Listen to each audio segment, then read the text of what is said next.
നമസ്കാരം, എൻ്റെ പേര് നിതിൻ എഫ് എന്നാണ്. ഞാൻ സിറ്റി ഹോസ്പിറ്റലിലെ കൺസൾട്ടന്റ് സൈക്കോളജിസ്റ്റ് ആണ്. ഇന്ന് ഞാൻ നിങ്ങളോട് സംസാരിക്കാൻ ആഗ്രഹിക്കുന്ന വിഷയം എക്സാം ഓറിയന്റഡ് ആയിട്ടുള്ള ചില കാര്യങ്ങളാണ്. അതായത് ഇപ്പോൾ ഒരു അക്കാഡമിക് ഇയർ അതിൻ്റെ അവസാന സ്റ്റേജിലേക്ക് വന്നുകൊണ്ടിരിക്കുകയാണ്.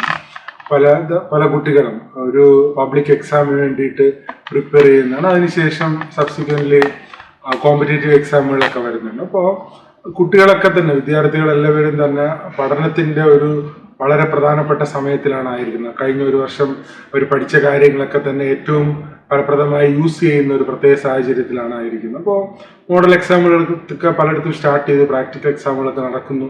അങ്ങനെയുള്ള ഒരു സാഹചര്യത്തിലാണുള്ളത്. അപ്പോൾ എങ്ങനെ കുറെ കൂടെ ബെറ്റർ ആയിട്ടുള്ള ഒരു എക്സാം റിസൾട്ട് അല്ലെങ്കിൽ ഒരു ഔട്ട്കം ഉണ്ടാക്കാം എന്നുള്ളതിനെ ബേസ് ചെയ്തിട്ടാണ് ചില കാര്യങ്ങൾ നിങ്ങളോട് സംസാരിക്കാനായിട്ട് ആഗ്രഹിക്കുന്നത്. ഒന്ന്, നമ്മളൊരു റെഗുലർ ആയിട്ടുള്ള ഒരു റൂട്ടീൻ ഉണ്ടാവുക എന്നുള്ളത് വളരെ പ്രധാനപ്പെട്ട കാര്യമാണ്. എക്സാം അടുത്ത് വരുമ്പോൾ കൂടുതൽ സമയം പഠിക്കുക, ദൈനംദിന ദിനചര്യകളൊക്കെ മാറുക, അതിനേക്കാൾ ഉപരി ഒരു ലോങ് ടേം ആയിട്ട് മെയിൻറ്റെയിൻ ചെയ്യുന്ന ഒരു ദിനചര്യ നമുക്കുണ്ടായിരിക്കുന്നത് തീർച്ചയായിട്ടും ഹെൽപ്പ് ചെയ്യും എന്നുള്ള വസ്തുത ഓർത്തിരിക്കുക. അതോടൊപ്പം തന്നെ വെള്ളം ധാരാളം കുടിക്കുക.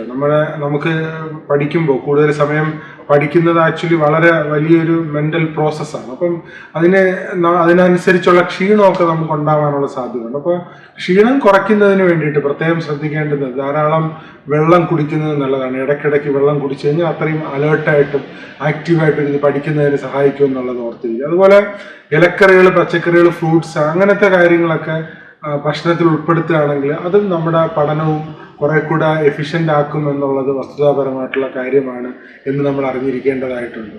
ഇപ്പം ഉറക്കത്തിന് വേണ്ടുന്നതായിട്ടുള്ള സമയം കൊടുക്കുക. ഒരു 6 മണിക്കൂർ, പ്രത്യേകിച്ച് എല്ലാ ദിവസവും മിനിമം 6 മണിക്കൂർ ഒരേ സമയത്ത് ഉറങ്ങുന്നതിന് വേണ്ടി ശ്രമിക്കുക. പ്രത്യേകിച്ച് ഒരു 10-നും 11 മണിക്കൂർ ഇടയ്ക്ക് ഉറങ്ങുക, രാവിലെ 6 മണിക്ക് മുന്നേ എഴുന്നേൽക്കുന്ന രീതിയിൽ പ്ലാൻ ചെയ്യുക. അപ്പൊ കഴിവതും ഏറ്റവും പഠിച്ചു കഴിഞ്ഞ കാര്യങ്ങൾ തറവാക്കുന്നതിന് വേണ്ടിയിട്ട് ശ്രമിക്കുന്നതാണ് ഈ അവസരത്തിൽ ഏറ്റവും ബെറ്റർ. എന്നിട്ട് ഒരു നിശ്ചിത സമയം ഇതുവരെ നോക്കാത്തതായിട്ടുള്ള പോർഷൻസിന് വേണ്ടിയിട്ട് കൊടുക്കുന്നതാണ് ഏറ്റവും നല്ലത്. കാരണം എല്ലാം കൂടെ പുതിയ ടോപ്പിക്കുകൾ പഠിക്കാൻ വേണ്ടിയിട്ട് ഈ സമയം തുടങ്ങിക്കഴിഞ്ഞാൽ ചിലപ്പോൾ ഒരു ബാലൻസ്ഡ് ആയിട്ട് പഠിച്ചു തീരാത്ത സാഹചര്യം വന്നേക്കാം. അപ്പൊ അതുകൊണ്ട് ഫസ്റ്റ് പ്രയോറിറ്റി നമ്മൾ ഓൾറെഡി പഠിച്ച ഏരിയകൾക്ക് ഇമ്പോർട്ടൻസ് കൊടുത്ത് അത് തറവാക്കുകയും അഡീഷണലി ഒരു ചെറിയ ശതമാനം സമയമെടുത്ത് പുതിയ കാര്യങ്ങൾ പഠിക്കുന്നതിന് വേണ്ടിയിട്ടും ശ്രമിക്കുക. അപ്പോൾ ഒരു ബാലൻസ്ഡ് ആയിട്ട് നിങ്ങൾക്ക് പൂർത്തീകരിക്കാൻ കഴിയും എന്നുള്ളത് ഓർത്തിരിക്കുക. അതോടൊപ്പം തന്നെ പ്രീവിയസ് ഇയറിലെ ക്വസ്റ്റ്യൻ പേപ്പേഴ്സ് വർക്കൗട്ട് ചെയ്യുന്നത് വളരെ പ്രധാനപ്പെട്ട ഒരു കാര്യമാണ്. അപ്പോൾ ഒരു 5-10 സെറ്റ് ക്വസ്റ്റ്യൻ പേപ്പർ എടുത്ത് വർക്കൗട്ട് ചെയ്യുകയാണെങ്കിൽ, അല്ലെങ്കിൽ ഒരു മോഡൽ എക്സാം പോലെ അത് അറ്റംപ്റ്റ് ചെയ്യുകയാണെങ്കിൽ തീർച്ചയായിട്ടും നിങ്ങൾക്ക് എക്സാം കുറെ കൂടെ സ്ട്രെസ് ഫ്രീ ആയിട്ട് അറ്റൻഡ് ചെയ്യുന്നതിന് സാധിക്കും. കാരണം നമ്മൾ ഓൾറെഡി മോക്ക് ടെസ്റ്റ് പോലെ, മോഡൽ എക്സാം പോലെ പ്രീവിയസ് ക്വസ്റ്റ്യൻ പേപ്പർ അറ്റംപ്റ്റ് ചെയ്യുകയാണെങ്കിൽ തീർച്ചയായിട്ടും അത് എക്സാമിന് ഹെൽപ്പ് ചെയ്യുമെന്നുള്ളത് വസ്തുതയാണ്. അതോടൊപ്പം തന്നെ നമ്മൾ മനസ്സിലാക്കിയിരിക്കേണ്ടുന്ന വളരെ പ്രധാനപ്പെട്ട കാര്യം, പാരൻസിന്റെ സൈഡിൽ നിന്ന് ഈ ഒരു സമയം ഒരു പ്രഷറിനുള്ളൊരു സമയമല്ല. മാക്സിമം ഒരു എൻകറേജ് ചെയ്തുകൊണ്ട് ഔട്ട്കത്തിനകത്ത് ഫോക്കസ് ആവാതെ കോമ്പറ്റേറ്റീവ്നെസ് ഇംപ്രൂവ് ചെയ്യാൻ വേണ്ടിയിട്ടുള്ള ഒരു ശ്രമമാണ് കുട്ടികളൊക്കെ നടത്തേണ്ടത്.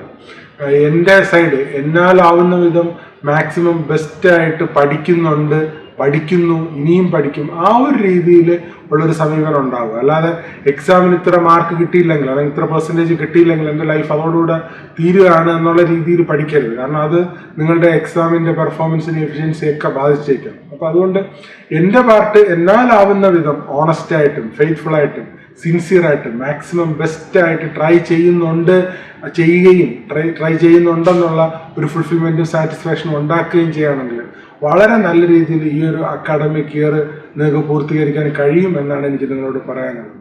Thank you so much. SAG, the ultimate entertainment destination. Watch SAG News.